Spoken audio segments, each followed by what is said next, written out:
ओम श्री गुरुभ्यो नमः। ओम शांति शांति शांति।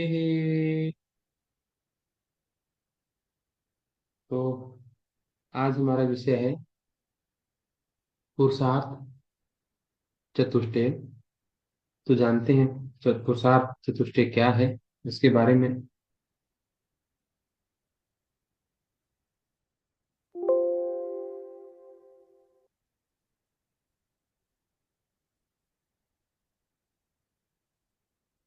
पुरुषार्थ पीछे वाला सब रिवीजन करते जाएं साथ साथ। कल फिलोसफी शुरू होगा तो फिलोसफी शुरू होने से पहले हम एक बार सारा रिवीजन करेंगे शॉर्ट में, जो भी हमने अभी तक पढ़ाया है ना, ताकि फिलोसफी में आप थोड़ा आराम से रिलैक्स होकर के आगे कर सके। तो पुरुषार्थ में क्या होता है, हमारे भारतीय परंपरा में पुरुष, भारतीय दर्शन परंपरा बोल सकते हैं इसको, और अर्थ, दो शब्द है इसमें, पुरुष प्लस अर्थ। तो पुरुष का मतलब बार बार बताया गया है, आत्मा है। पुरुष का मतलब क्या है, आत्मा। और अर्थ का मतलब होता है प्रयोजन। इसको हम बोलते थे ना, तुम्हारा इस काम को करने का क्या मतलब है, इस काम को करने का तुम्हारा क्या प्रयोजन है। तो प्रयोजन को हम अर्थ।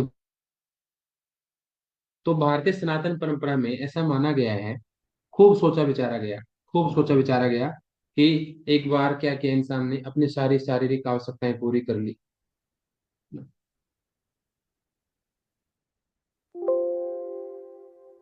सारी शरीर की आवश्यकताएं पूरी की, शरीर की, फिर मन की आवश्यकताएं पूरी की।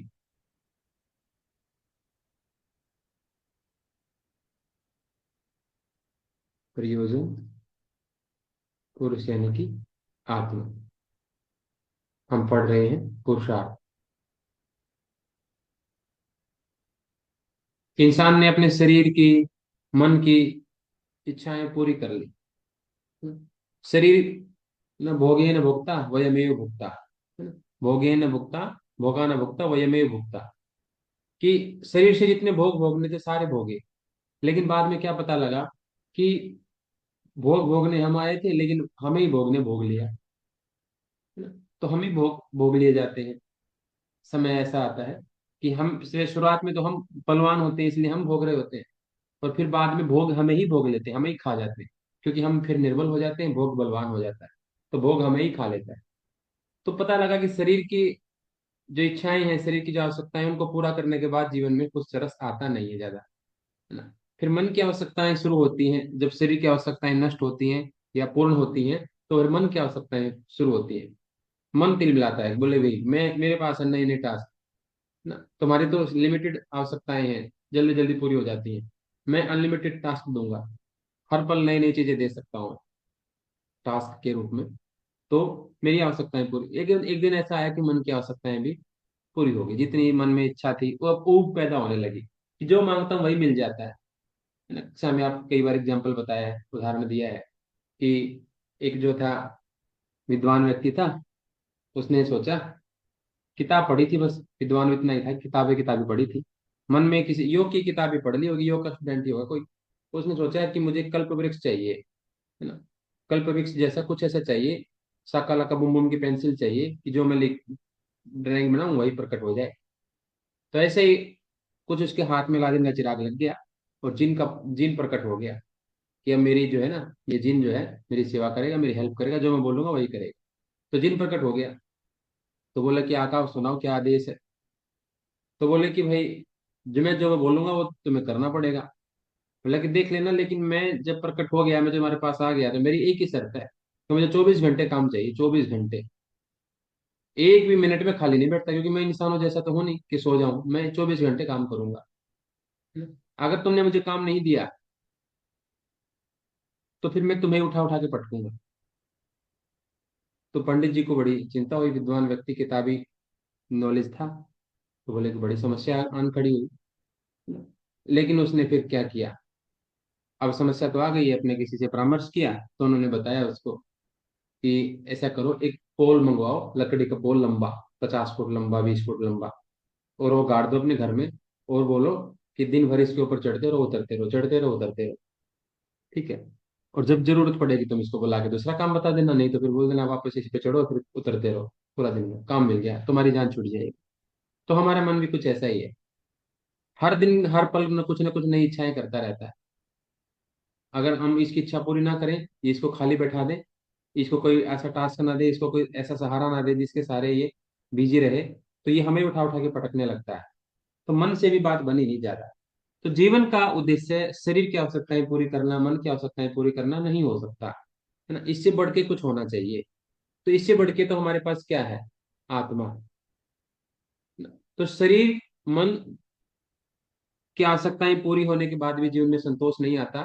आत्मा की आवश्यकताएं जब पूरी होती हैं, आत्मा की आवश्यकताएं जब पूरी होनी शुरू होती हैं, उसके लिए हम प्रयास करते हैं। वही है सच्चे मायने में आवश्यकताओं की पूर्णता।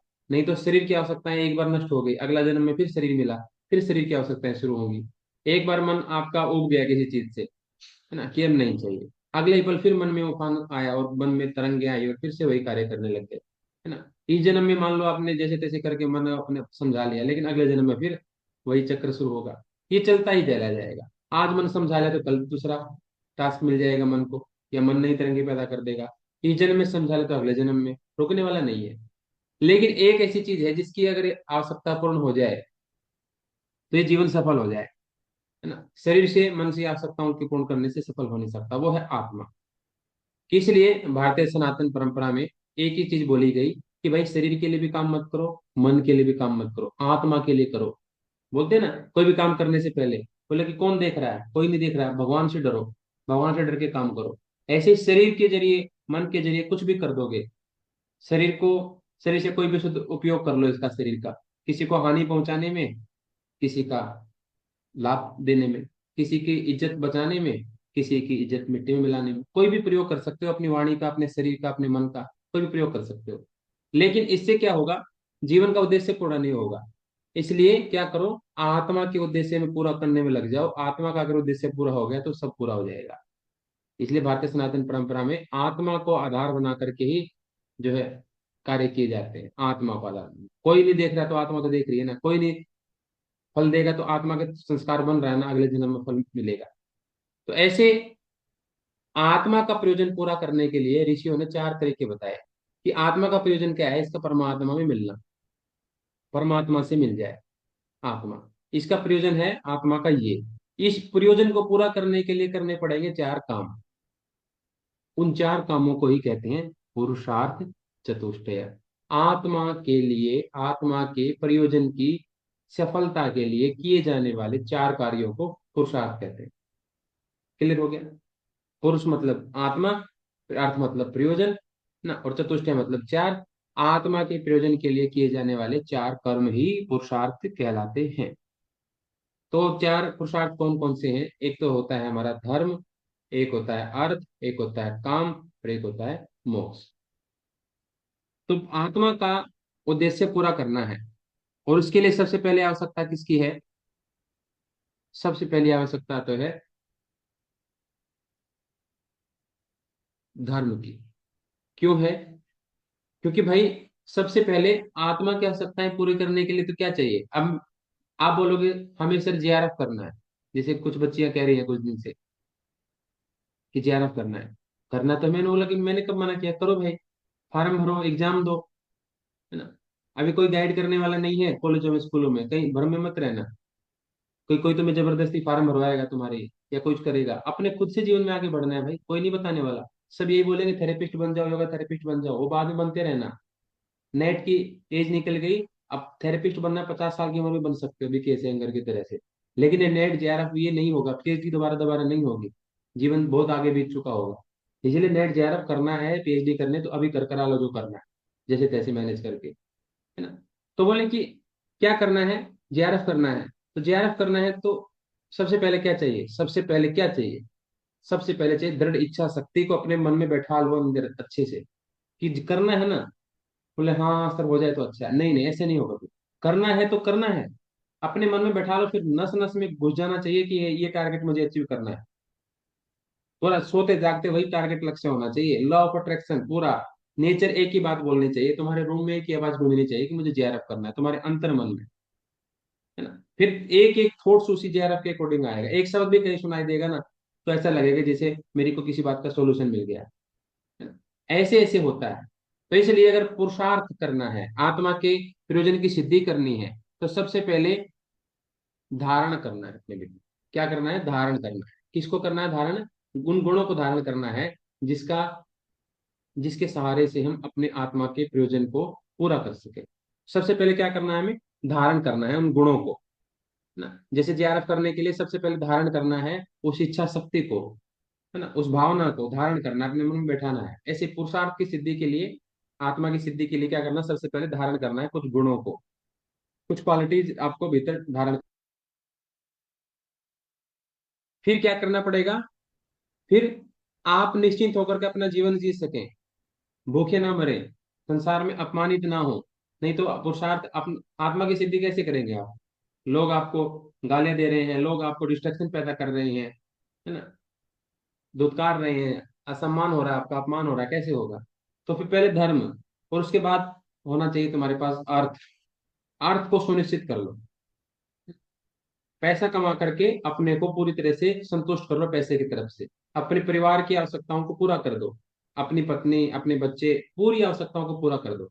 और जो भी बेसिक सुविधाएं, मूल सुविधाएं घर में जरूरत है, वो कर लो। गाड़ी की जरूरत है तो गाड़ी ले लो, बाइक की जरूरत है बाइक ले लो, मोबाइल की जरूरत है मोबाइल ले लो, जो आवश्यकताएं हैं उनको पूरा कर लो। और छोटे मोटे जो शौक पूरे हो सकते हैं उन शौक को भी पूरा कर लो अपना। कहीं घूमने जाना है, तीर्थ यात्रा करनी है, छोटे मोटे जो शौक पूरे हो सकते हैं, ज्यादा तो नहीं होंगे जीवन में, पालना भी मत, थोड़े मोटे हो सकते हैं, उनको पूरा कर लो।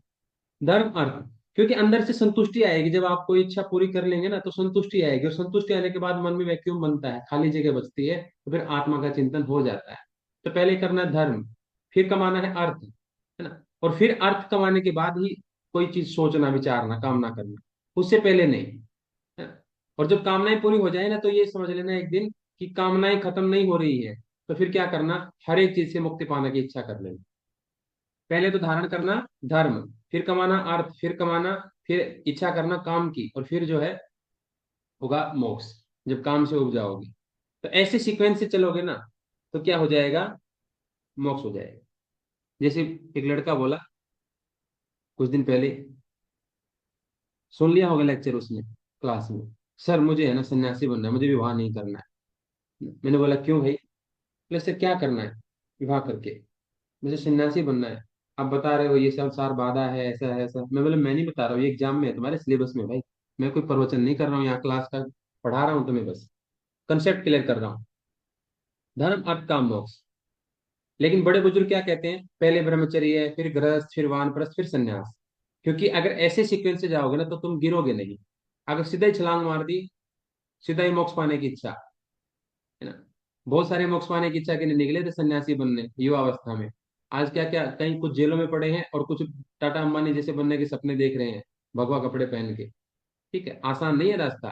तो इसलिए पहले मन में सॉफ्टवेयर डेवलप करो, गुणों को धारण करो, गुण धारण करो। फिर जितनी आवश्यकताएं हैं उसके अनुसार, जो तुम्हारी कामना होने वाली है फ्यूचर में, पहले उसके अनुसार पहले अर्थ रचित करो। फिर कामनाओं को देखो कि पूरी हो सकती है कि नहीं हो सकती है, है ना। और कामनाएं पूरी करते, जब कामनाओं से लगे कि कामनाएं कभी पूरी नहीं होंगी, तो मोक्ष की इच्छा हो। इसके बाद यहाँ पर ऐसे नेचुरली जो डेवलप होगी ना मोक्ष की इच्छा, वो उसके कभी भी अर्थ की इच्छा वापस नहीं लौटेगी कि अब मुझे अर्थ कमाना है, अब मुझे कामनाएं पूरी करनी है, नहीं। वो इस रास्ते से तो आया है, इस रास्ते का उसको पता है, दोबारा वापस नहीं लौटेगा। इसलिए सीक्वेंस से पूरा proper step by step follow करते हैं, तो पीछे गिरने के रास्ते नहीं रहते। नहीं तो सीधा ही कोई भाषण सुन लिया, कोई प्रवचन सुन लिया, लेक्चर सुन लिया, उत्साहित हो गए, ऐसे नहीं होता जीवन। स्टेप बाय स्टेप चलते हैं तो गिरने की संभावना कम होती है। तो धर्म अर्थ काम और मोक्ष, आत्मा के अर्थ की सिद्धि के लिए किए जाने वाले चार कर्म, चार कर्तव्यों को पुरुषार्थ कहते हैं। पुरुषार्थे इति पुरुषार्थ, आत्मा के अर्थ की सिद्धि के लिए किए जाने वाले कर्तव्य। पुरुष यानी कि आत्मा, अर्थ यानी कि प्रयोजन यानी कि सिद्धि।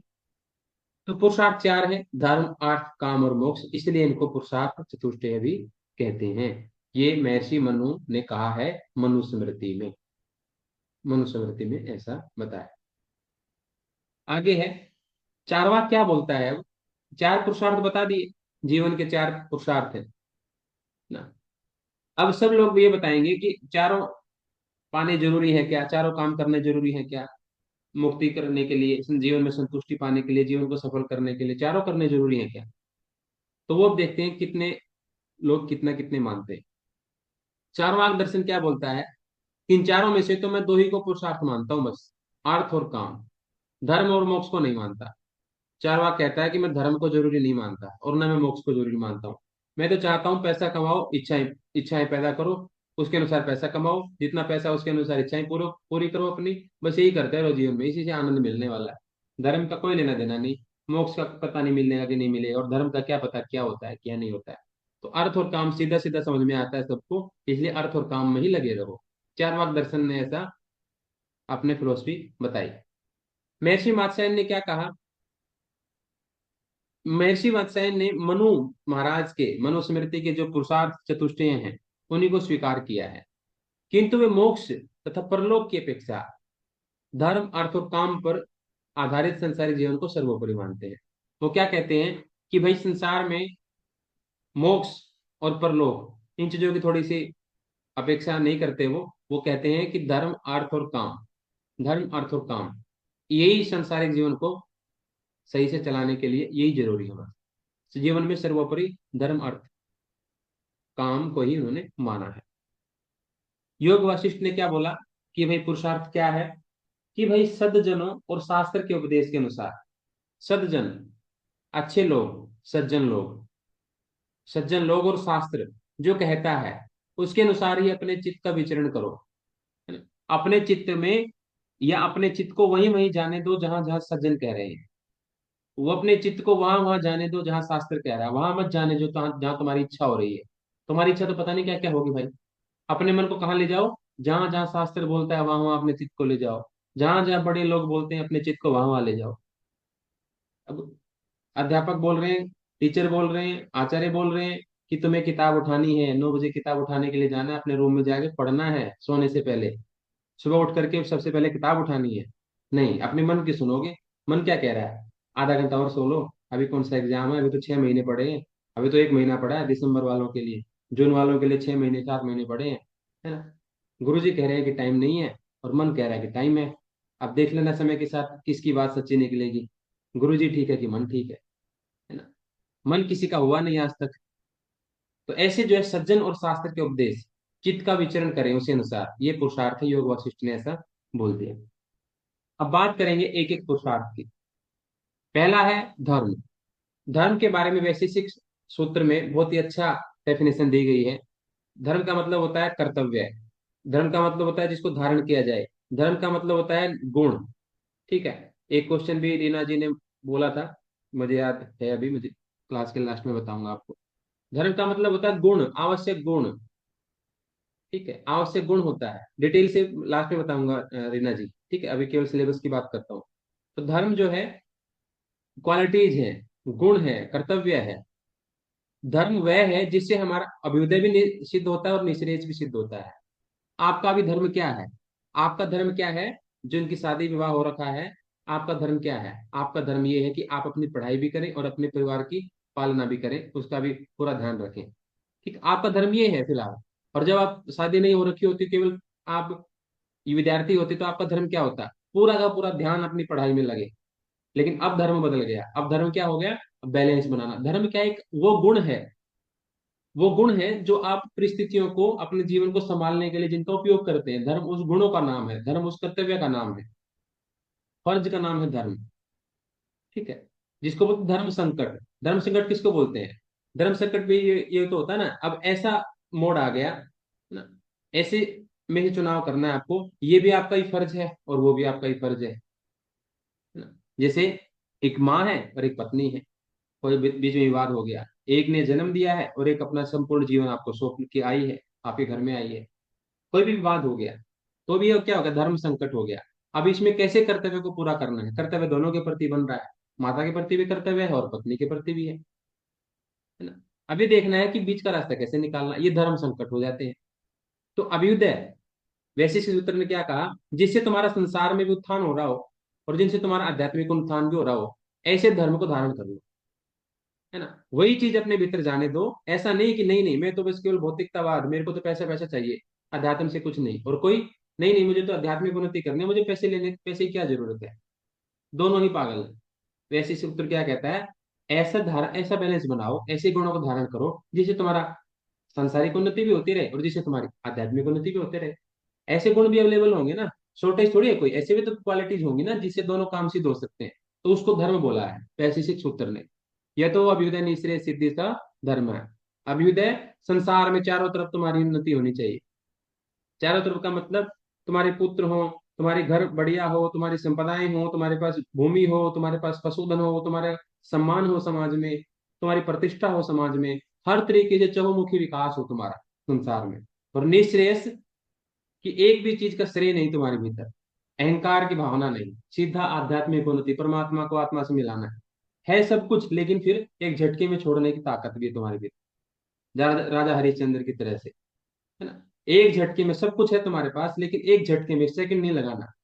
भरत के पास साम्राज्य है, लेकिन एक सेकंड नहीं लगाना अपने भाई के लिए, अगर भाई को ऐसे छल से निकाला गया तो एक सेकंड नहीं लगाना उसको ठोकर मारने के लिए। ये निःश्रेयस की भावना। और अभ्युदय, पाना तो ऐसे है कि जैसे सारा संसार को ही जीत लो, और लुटाना ऐसे है कि जैसे खुद को भी लुटा दो, है ना। तो अभ्युदय और निःश्रेयस, ये दोनों के दोनों को धर्म बोलते हैं। धर्म क्या है, कोई उपासना पद्धति नहीं होकर के जीवन पद्धति है, जीवन जीने का तरीका है, जीवन जीने के लिए जो आवश्यक गुण होते हैं वो धर्म कहलाते हैं। मनुस्मृति ने 10 धर्म के लक्षण बताए हैं। किसी व्यक्ति को जानना हो कि कोई व्यक्ति धार्मिक है कि नहीं है, तो उन्होंने 10 क्राइटेरिया बता दिए। कैसे पता लगेगा कि ये व्यक्ति धार्मिक है कि नहीं धार्मिक है? उसमें कुछ गुण दिखाई देंगे, कुछ सिम्टम्स दिखाई देंगे, तभी तो पता लगेगा कि धार्मिक है कि नहीं धार्मिक। मैंने बताया धर्म एक गुणों का नाम है, कर्तव्यों का नाम है। धृतिक, क्षमा, दमोस्तेयम, शौचम, इंद्रिय निग्रह, धीर, विद्या, सत्यम, अक्रोध, दशकम धर्म लक्षणम। सीक्वेंस एग्जाम में आती है। शुद्ध ये मंत्र भी आ जाता है, श्लोक भी आ जाता है। आधा लिख देंगे वो, और आधा आपसे पूछेंगे। इतना लिख देंगे, बाकी वाला डॉट डॉट डॉट ब्लैंक कर देंगे। आप बताओ इसमें क्या आएगा।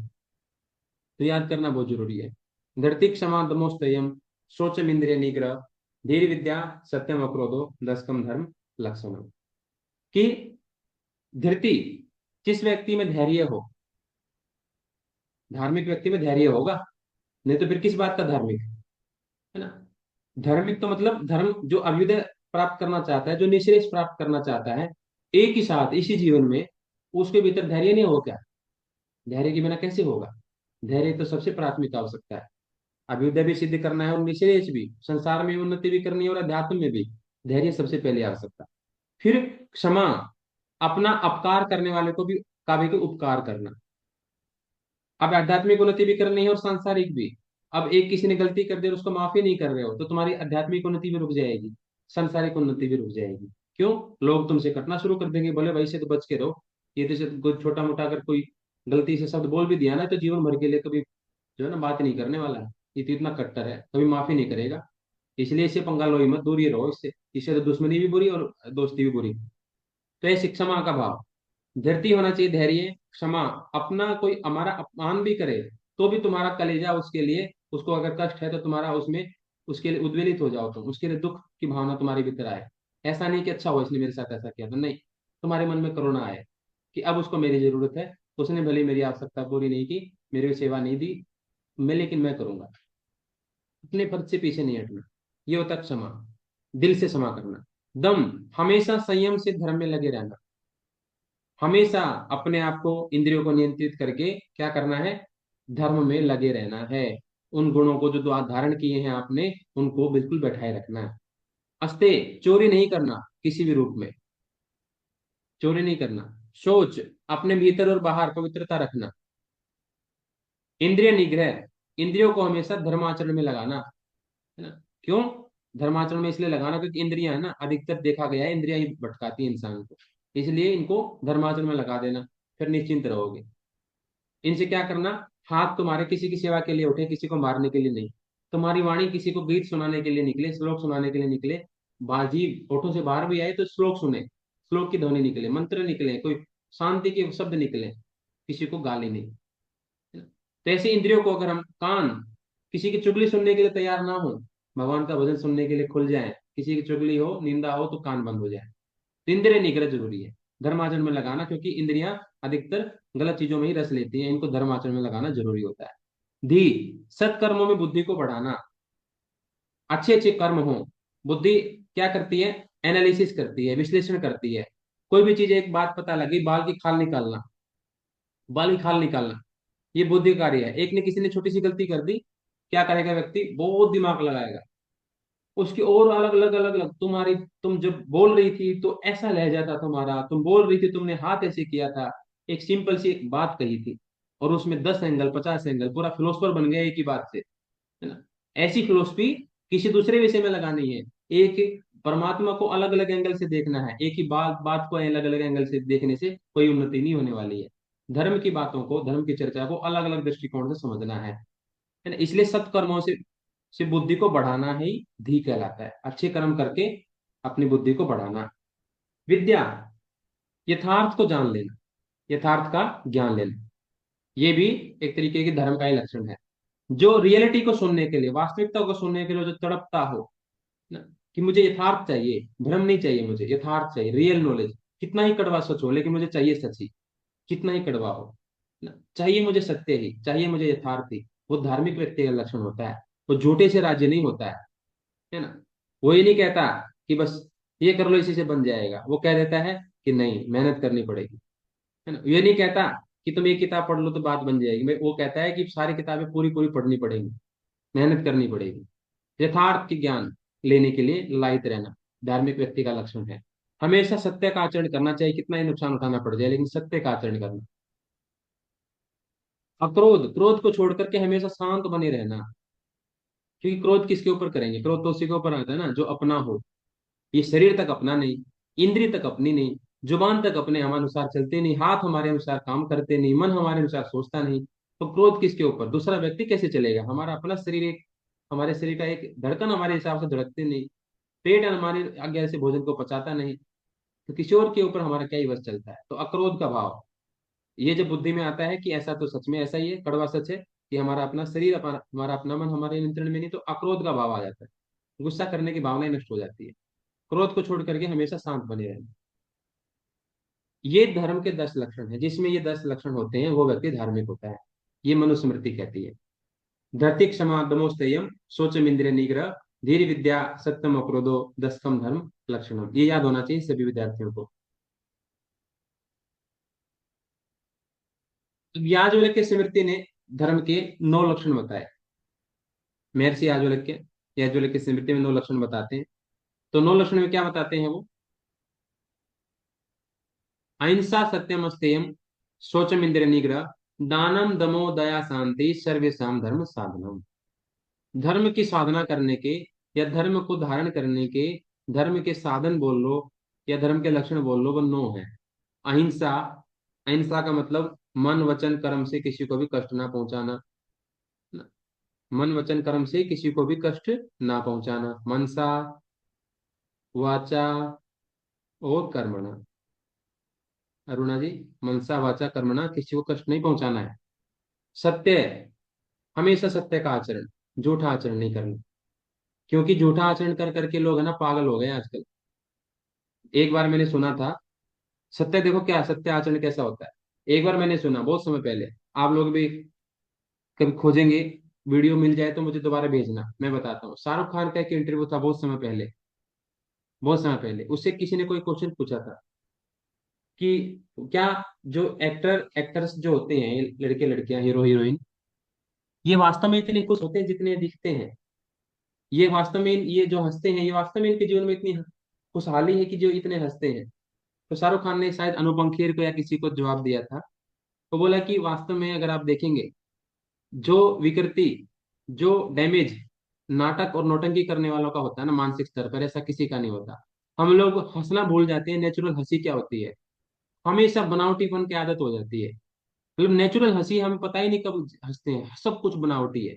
एक्टिंग कर करके इतना हैबिचुअल हो जाते हैं हंसने के कि अंदर से दांत दिख रहे हैं, चेहरा खिलखिला रहा है, लेकिन अंदर से हम फिर भी तनाव में है, डिप्रेशन में।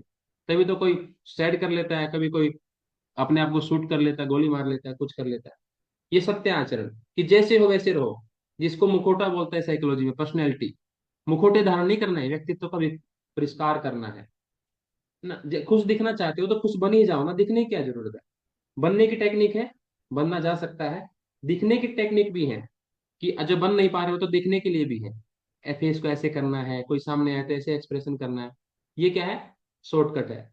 और अंदर से खुशी का मतलब, अंदर से सत्याचरण करो, ब्रह्मचर्य का पालन करो, है ना, अच्छा भोजन खाओ, अच्छे कपड़े पहनो, पर्सनैलिटी बढ़िया बन जाएगी। सत्य आचरण करना ठीक रहेगा, झूठा आचरण नहीं करना पड़ेगा। तो सत्य का पालन करना, बोलना भी सत्य है और दिखना भी सत्य है, जैसे है वैसे ही दिखना है, छल कपट नहीं। अस्ते, चोरी ना करना, किसी भी तरह से चोरी का भाव ना हो। सोच सोचता, इंद्रिय निग्रह, इंद्रियों को वश में रखना जरूरी है। यहाँ पर दान को भी इसमें शामिल कर लिया है। दान देना भी धर्म का लक्षण होता है। दम दम, संयम करना, दया, वहां पर क्षमा बोल दिया यहाँ पर, और शांति, शांति की स्थिति बना करके रखना, ये भी धार्मिक व्यक्ति का ही लक्षण है। याज्ञवल्क्य के स्मृति के अनुसार हमेशा शांत बने रहना। जो अपने आप को ही शांत ना रख पाया, वो धर्म को धारण कैसे करेगा, है ना? और किसी चीज को तो धारण तब करेगा ना जो अपने भीतर की शांति को बना करके रख सके। बोलते ना कि तुम अपने भाई को तो, अपनी बहन को तो कंट्रोल कर नहीं सके, उनको तो समझा नहीं सके, तुम अपने बच्चों को तो समझा नहीं सके, दूसरों को क्या बोलोगे? ऐसे ही तुम अपने मन की शांति को तो बचा नहीं सके, दूसरों को क्या ही शांत करोगे जमाने में? अपने मन की शांति को बचाओ। मन नेचुरली शांत होता है, उसको बचा लो सोशल मीडिया से। आजकल की जो कालिख चल रही है ना, कलंक चल रहा है, बिल्कुल कोयले जैसी खान है पूरा सोशल मीडिया। दाग लगना स्वाभाविक है, इसलिए बचा लो, मन की शांति को बचा लो। अहिंसा, सत्य, अस्ते, शौच, इंद्रिय निग्रह, दान, दम, दया, शांति, ये 9 लक्षण बताए हैं। कितने बताए हैं? 9। मनुस्मृति ने कितने बताए थे? 10। इन्होंने बताए हैं 9। ये भी श्लोक याद होना जरूरी है। आगे है महात्मा विदुर। महाभारत में विदुर आते हैं, विदुर नीति बहुत फेमस है। एक है चाणक्य नीति और एक है विदुर नीति। चाणक्य नीति और विदुर नीति काफी फेमस है ये विदुर नीति। तो महात्मा विदुर ने धर्म के 8 अंग बताए, 8 लक्षण बताए। 8 अंग कौन कौन से हैं? एक तो है इज्जा, यानी कि यज्ञ वगैरह करना, हवन करना, पूजा करना, इज्जा। एक है पढ़ना, ये भी धर्म का ही लक्षण है। एक दान देना, तप करना, सत्याचरण, दया, क्षमा और अलोभ, है ना। लेकिन उन्होंने क्या बोला? पहले वाले जो 4 है ना, ये तो दिखावे के लिए भी कर सकते हो, आप किसी को पढ़ रहे हो, आप दिखावे के लिए पढ़ते हैं, बहुत सारे लोग होते हैं। लाइब्रेरी में देखता हूँ मैं, विद्यार्थी जो रियलिटी में पढ़ता है ना, वो दिख जाता है। अध्यापक बेवकूफ नहीं होता है, माँ बाप बेवकूफ नहीं होते हैं, बच्चों की एक एक चीज से वाकिफ होते हैं, नस नस से। बस वो अलग बात है कि बोलते नहीं है, है ना। बोलते नहीं है, वो सोच समझ के, पता सब कुछ रहता है। टीचर भी बोलता नहीं है लेकिन पता सब कुछ रहता है। एक एक शब्द का मतलब पता है, कौन विद्यार्थी कैसे बोल रहा है, उसके मन में किसके लिए कितना सम्मान है, कितना वो पढ़ता है, कौन सी किताब पढ़ता है, सब पता रहता है। लेकिन संसार की मर्यादाएं होती है, बोलते नहीं है। तो ऐसे ही हवन, अध्ययन, दान और तप, ये दिखावे के लिए भी किया जा सकता है। लेकिन अंतिम 4, सत्य आदि अंगों का आचरण करने वाला महान बन जाता है। इनको इनको दिखावे के लिए नहीं कर सकता कोई, है ना। कैसे करेगा इनको? तो अंदर, जब तक अंदर नहीं होगा ना, तब तक बाहर भी नहीं आएगा, है ना। ये अंदर भले ना हो हवन करने की भावना, हवन में बैठ सकते हैं, पढ़ने की भावना नहीं हो, किताब लेके दिखा सकते हैं कि हम पढ़ रहे हैं। दान इच्छा ना हो लेकिन फिर भी दिखावे के लिए दिया जा सकता है ना। लोग सम्मान करेंगे अगर मैं तप करूंगा, तो चप्पल पहन के नहीं चलूंगा, नंगे पैर चलूंगा, लोग सम्मान करेंगे, किया जा सकता है। अहंकार के भाव से ये सारे 4 हो सकते हैं, लेकिन बाकी वाले 4 नहीं हो सकते। इनको तो अंदर में धारण करना पड़ेगा, तभी इनका पालन किया जा सकता है।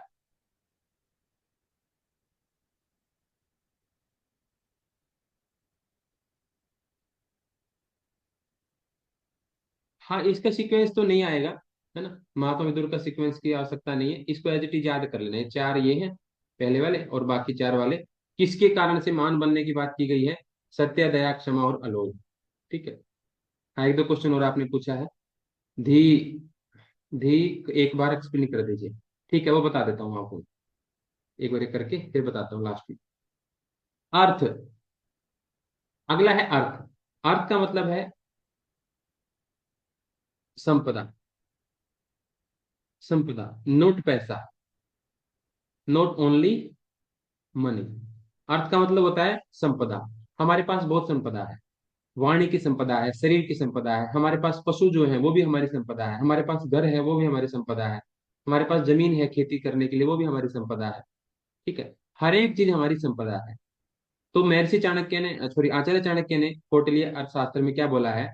कि मनुष्य नाम वृत्ति ही अर्थ। मनुष्यों की स्वाभाविक वृत्ति क्या होती है? धन कमाने की। धन कमाने की।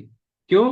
क्योंकि चाहे कुछ भी कार्य करना हो समाज में, एक भी सिंगल चीज बिना पैसे की नहीं हो सकती। पैसा बहुत अच्छी चीज है, संपदाएं बहुत अच्छी चीज है। मूर्ख व्यक्ति होता है जो संपदा इकट्ठी नहीं करता। क्यों? अगर आज बाबा रामदेव संपदा इकट्ठी नहीं करते, इतने लाखों लोगों का उद्धार उद्धार कर पाते क्या? जिनके भी जीवन में उद्धार हुआ है, किसी का नुकसान भी हुआ है। एक ही पॉजिटिव तो कभी नहीं होता कोई चीज। कुछ ना कुछ लोगों का नुकसान भी हुआ होगा, लेकिन लाभ भी तो हुआ है कितने लोगों का। ठीक है। तो मनुष्याणाम वृत्ति अर्थ, अर्थ कमाना मनुष्य की पहली प्रवृत्ति है। अर्थ वृत्ति है, अर्थ कमाना चाहिए।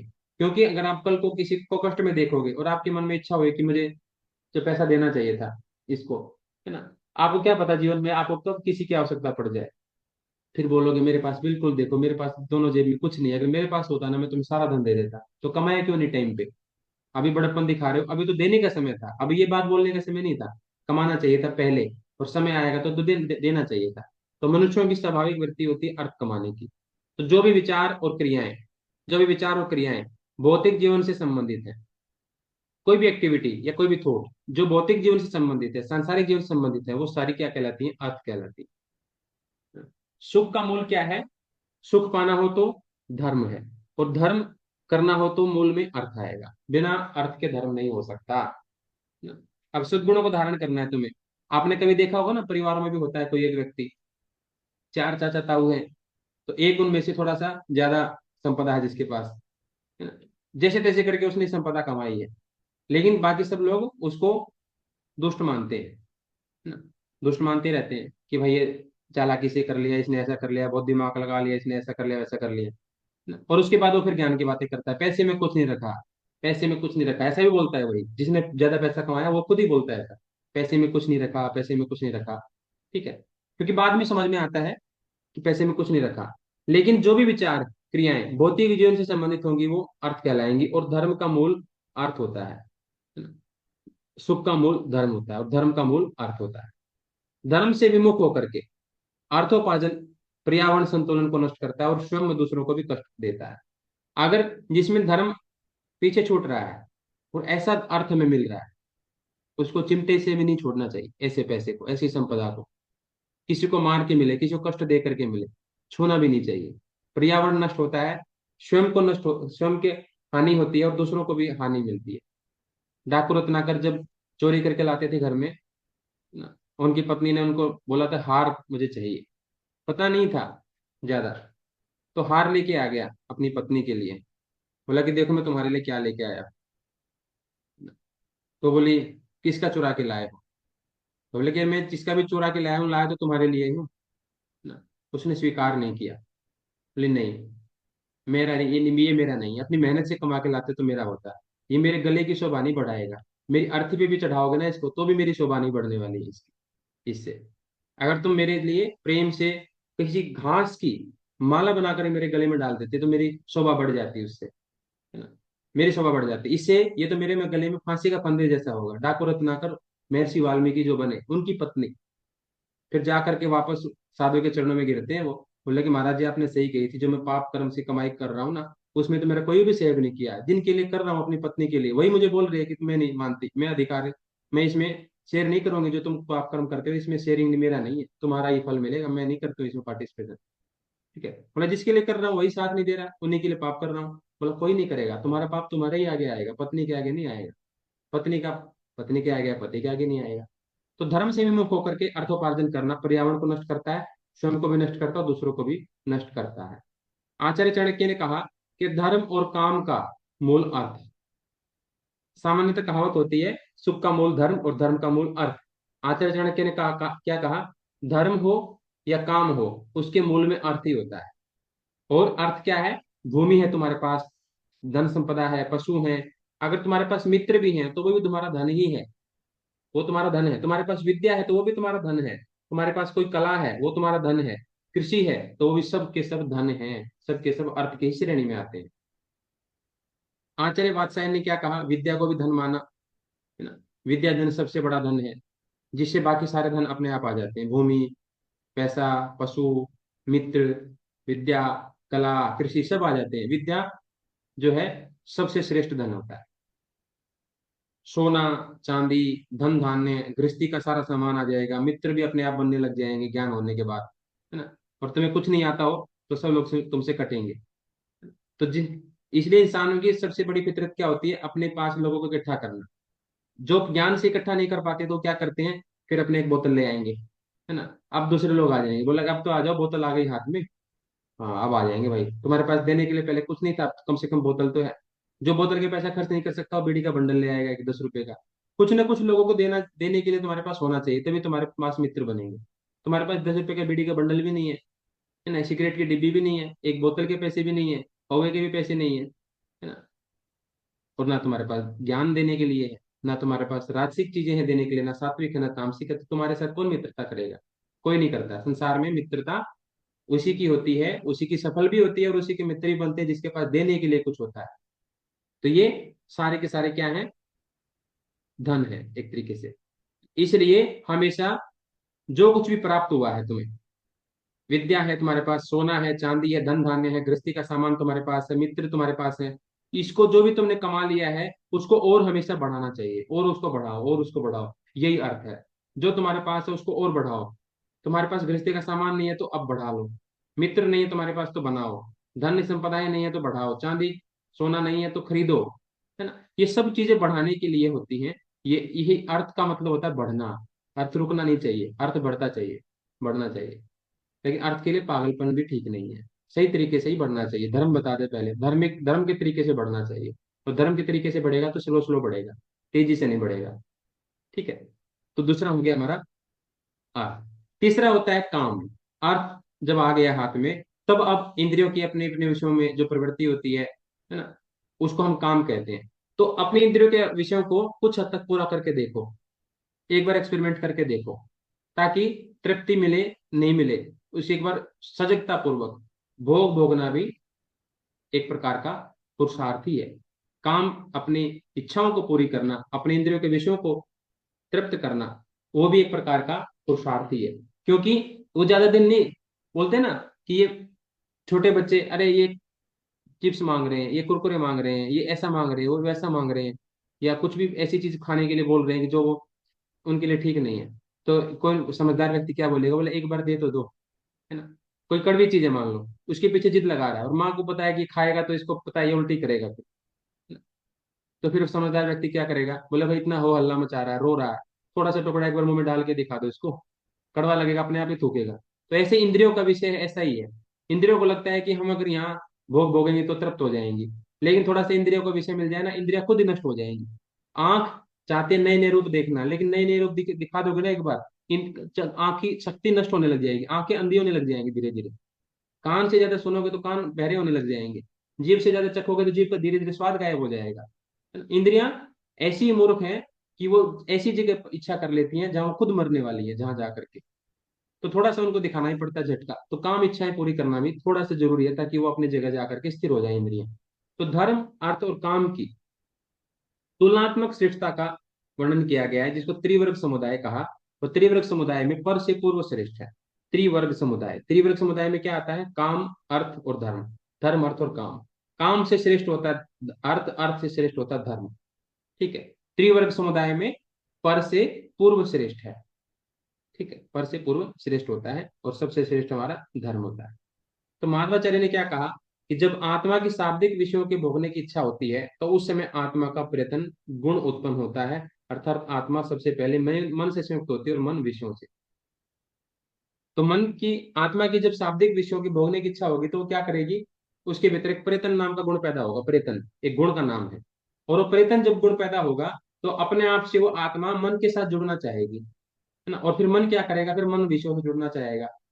मन प्रयत्न करेगा तो विषयों की तरफ जाएगा, आत्मा प्रयत्न करेगी तो मन की तरफ जाएगी। ये प्रयत्न ही गड़बड़ है। तो ये सारा इस तरीके से होता है। धर्म, फिर अर्थ, फिर काम और फिर मोक्ष। आगे बात करते हैं मोक्ष की। मोक्ष तक पहुंचते पहुंचते दिमाग में बिल्कुल क्लैरिटी हो जाती है कि अर्थ का जितना योगदान था अर्थ ने कर लिया, इससे ज्यादा सुख अर्थ नहीं दे सकता। हमने भरपूर कमाया, हमने देख लिया, इससे ज्यादा सुख अर्थ से नहीं मिल सकता, अब वो दूसरे को सौंप दो। वो सारा किसको सौंप दो, अपने बच्चे हैं तो बच्चों को सौंप दो, नहीं तो समाज को सौंप दो, ताकि अब वो अपना उत्थान करें, इस धन का उपयोग करें, भरपूर उपयोग करें। एक बार उनको भी एहसास होना चाहिए कि धन से नहीं मिलता कुछ भी। बिना धन कमाए ये अनुभूति कभी नहीं आती कि हमें पैसा का कोई रोल नहीं है जीवन में। ये कमाने के बाद ही अनुभूति आती है। और वो जो अनुभूति आती है ना, वो टिकने वाली होती है, वो फालतू की वैराग्य नहीं होता, वो कमाया हुआ वैराग्य होता है। ठीक है। एक बार तृप्त होने के बाद पता लग जाता है इससे कुछ नहीं मिलना, हमेशा के लिए धन के पीछे कभी नहीं भागोगे, एक बार समझ में आ गया तो। इसलिए अपनी समझ आनी जरूरी है, नहीं तो प्रवचन तो सब दे ही रहे। तो मोक्ष क्या है? दुखों से आत्यंतिक निवृत्ति। दुख एक भी जीवन में ना बचे, बिल्कुल नष्ट हो जाए, वो उसको मोक्ष कहते हैं। आत्मा अमर है, एक नित्य अनादि तत्व है। और आत्मा बंधन और मुक्ति, मोक्ष की अवस्था में रहती है। बंधन में रहती है जब वो प्रकृति के साथ रहती है, और बंधन से मुक्त हो जाती है तब वो प्रकृति से अलग होती है। तो बद्ध अवस्था में क्या होता है, इसे अपने कर्मों के अनुसार इसी जन्म में और अगले जन्मों में कर्म फल भोगने पड़ते हैं। जब ये बंधन में रहती है, इसको फल भोगने पड़ते हैं। और जब ये मुक्त होती है तो सारे कर्म फलों से मुक्त हो जाती है। ठीक है। तो कर्म, मनुष्य के अलावा सभी शरीर मात्र भोग योनि है ना, और मानव शरीर एक कर्म योनि है।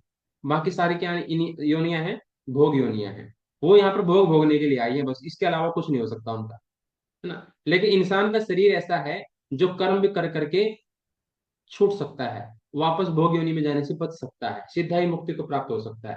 ये एक चांस है, जैसे बोलते हैं ना, खेल रहे हैं बच्चे, अब मेरी बारी आ गई, है ना। ये बारी है, एक मनुष्य शरीर क्या है, एक तरह की बारी मिली है, आपका नंबर मिला है, आपकी टर्न आई है कि अब आप मुक्ति को प्राप्त कर सकते हो। सही अवसर मिल गया, सही शरीर मिल गया। पहले जो शरीर मिले हुए थे, पहले हम पिछले जन्म में घोड़े थे, गधे थे, कुत्ते थे, बिल्ली थे, कीड़े थे, मकोड़े थे, उसमें तो केवल भोगना भोगना है। किसी ने लात मार दिया तो हमें हटना पड़ेगा दूर, है ना। किसी ने खाना दिया तो खा लिया, नहीं दिया तो नहीं दिया। किसी ने पैरों से नीचे कुचल दिया तो कुचल दिया, हम चिल्ला नहीं सकते, कुछ शिकायत नहीं कर सकते, हमें भोगना ही पड़ेगा सब कुछ। लेकिन मनुष्य क्या है, मनुष्य उसको अपनी बुद्धि से भोग करके, कष्ट झेल करके, अनुभव करके, प्रत्यक्ष या अप्रत्यक्ष या अनुमान से भी कष्ट का अंदाजा लगा करके इस संसार से मुक्त हो सकता है। तो ये मनुष्य क्यों है, मानव शरीर एक कर्म योनि है। दुख, जन्म, प्रवृत्ति, दोष और मिथ्या ज्ञान, इनका उत्तरोत्तर नष्ट होना ही अपवर्ग है ना। दुख नष्ट हो जाए, जन्म नष्ट हो जाए, प्रवृत्ति नष्ट हो जाए, दोष नष्ट हो जाए, मिथ्या ज्ञान नष्ट हो जाए, और ये नष्ट हो जाएंगे तो क्या हो जाएगा फिर? मोक्ष हो जाएगा। और जो मोक्ष को चाहता है उसको शास्त्रों ने मुमुक्षु कहा है। जो मोक्ष को चाहता है कि मुझे मोक्ष चाहिए, तो वो मुमुक्षु कहलाता है। ठीक है। मोक्ष क्या है? एक तरीके से कैद से आजाद हो जाना, प्रकृति की कैद से, दुखों की कैद से पंछी आजाद हो जाता है, तो उसी को मोक्ष बोलते हैं। तो इस तरीके से हमारे ये चार पुरुषार्थ इसमें हमने बताया। किसी कोई शंका हो तो आप लोग क्वेश्चन पूछ सकते हैं।